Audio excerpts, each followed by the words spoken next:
Hello good morning dear friends, welcome back to our YouTube channel small dear sir. दोस्तों, आप सभी के बीच में एक इम्पॉर्टेंट टॉपिक पे बातचीत करने वाले हैं और निश्चित ही हम भी जानते हैं, देखिए आपको भी कहीं ना कहीं डिस्टर्बेंस होगा ही। और ये टॉपिक है आज का, इस पर कुछ डेवलपमेंट्स दिख रही हैं, ब्रेकिंग न्यूज़ हैं जो हम आप तक पहुंचाना चाहते हैं। रिक्वेस्ट है कि आप इस वीडियो को उन सभी फ्रेंड्स तक शेयर करेंगे जो कहीं ना कहीं इससे रिलेटेड एग्ज़ाम्स की तैयारी कर रहे हैं। फ्रेंड्स, बात करने वाले हैं यूपी ARO एग्ज़ाम 2024 की, जो लास्ट टाइम हो चुका था लेकिन कुछ कारणों से उसको गवर्नमेंट के द्वारा कैंसिल कर दिया गया था। इन्फॉर्मेशन थी कि वो लीक हो गया है। अब स्टूडेंट्स की बातचीत, ये जो संशय है एक तरीके से माइंड में कि अब एग्ज़ाम कब होगा।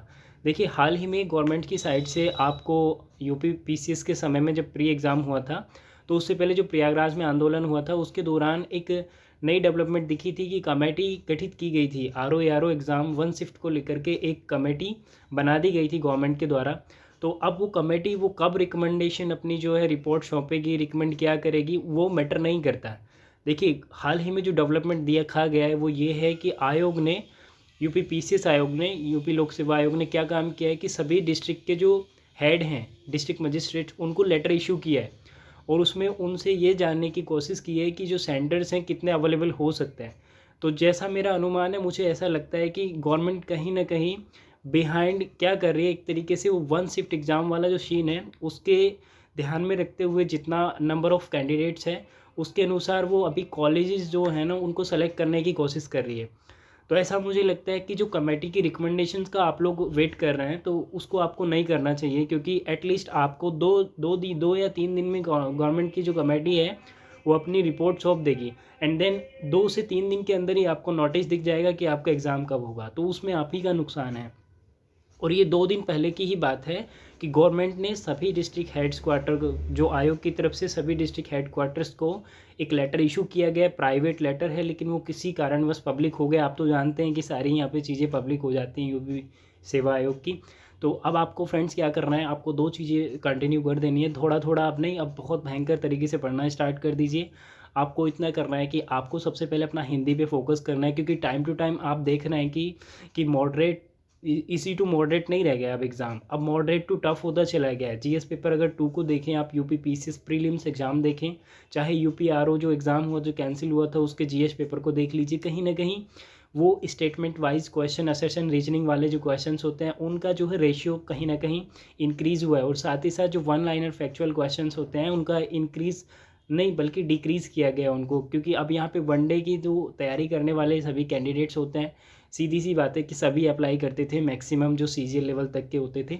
तो अब वो इधर नहीं आ पाएंगे। अब आपको एक अपनी स्ट्रैटेजी बना करके कॉन्सेप्चुअल चीज़ों को बहुत अच्छे से समझ करके तब अपना कुछ भी डेवलपमेंट करना है। तो उसी तरीके से आपको अपना जो पढ़ने का नेचर है ना उसको अब चेंज करना पड़ेगा। फाइनली अब जो बात है वो ये है कि सबसे पहले आपके हाथ में क्या है फ्रेंड्स, हमारे हाथ में अभी हिंदी है, यू नो वेरी वेल।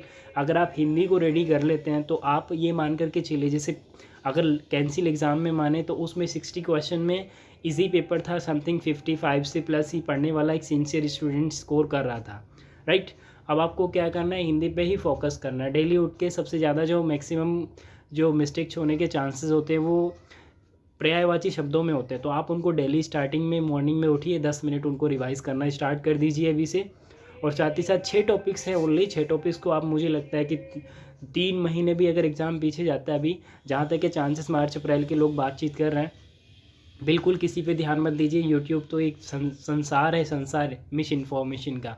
तो आपको इसको अवॉइड करना है और फाइनली अपनी स्टडी को कंटिन्यू करना है। तो मुझे उम्मीद है कि अब आप ऐसा ही करेंगे। फाइनली जो न्यूज़ थी वो ये थी कि डिस्ट्रिक्ट हेडक्वार्टर्स को यूपी लोक सेवा आयोग की तरफ से लेटर इशू किया गया है और जो सेंटर्स की अवेलेबिलिटी है ना उसको जानने की कोशिश की गई है, कितने सेंटर्स का मैनेजमेंट कर सकते हैं डिस्ट्रिक्ट हेडक्वार्टर्स। जो प्रशासनिक अमला है वो जल्द ही रिपोर्ट सौंपेगा उसको आयोग। तो कहीं ना कहीं बिहाइंड कुछ ना कुछ डेवलपमेंट्स आपके एग्ज़ाम को लेकर, आरओ को लेकर चल रही हैं। फाइनली इसको याद रखिएगा और ये आपके लिए तभी सही होगा यदि आप कंटिन्यू अपनी पढ़ाई ब्रेक नहीं करते हैं। तो फ्रेंड्स, आपको कंटिन्यू रहना है, आप किसी के चक्कर में नहीं पढ़ना है। स्ट्रेटेजी बना करके पढ़िए, PYQ पे काम बहुत ज़्यादा कीजिए, ठीक है। एंड देन हिंदी पे मैं अभी भी कह रहा हूँ, यहाँ पे सिलेक्शन का रेशियो हिंदी से निर्धारित होगा। तो ठीक है, चलते हैं, टेक केयर, अपना ख्याल रखिए, बाय बाय और पढ़ाई कंटिन्यू कीजिए। Okay, thank you so much.